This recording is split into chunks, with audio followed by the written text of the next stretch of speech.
Disa orë bisedime të ambasadorëve të 27 vendeve anëtare të Bashkimit Evropian të mbajtura në Bruksel krijuan një blok anti-Serbi.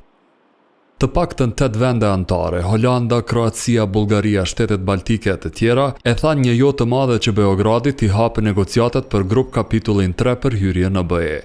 Ndër arsyet kapitale për këtë refuzim të ri, janë disa të njohura. Regjimi serb kritikohet ashpër për mos sanksionimin e Rusisë, pastaj gjendjen që quhet alarmante në sundimin e ligjit, por edhe mungesa e krijimit të fëqinjësisë së mirë pikë së pari me Republikën e Kosovës.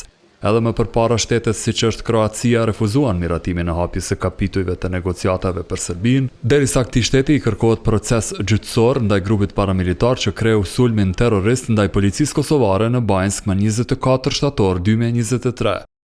Ndërkohë presidenti kroat Zoran Milanović edhe në margjinat e samitit të NATO-s në Turqi, tha se Serbia po sillet në mënyrë të çuditshme në kontekstin e armatimit dhe se Aleanca Veriatlantike duhet të jetë në dieni për këtë çështje. Këto kritika e qëndrime kroate e bën presidentin serb që të përdor fjalor të ulët në raport me homologun e tij kroat. Ne jemi të aftë që ta ruajmë lirinë tonë dhe ta mbrojmë Serbinë, dhe kur po ju them këtë e kam në mendje atë që ne jemi më të fortë 100 herë më shumë se sa kemi qenë, dhe do vazhdojmë të armatosemi. Kështu që unë nuk do përgjigjem në vrejtjet budallaqe dhe qesharake të presidentit të Kroacisë.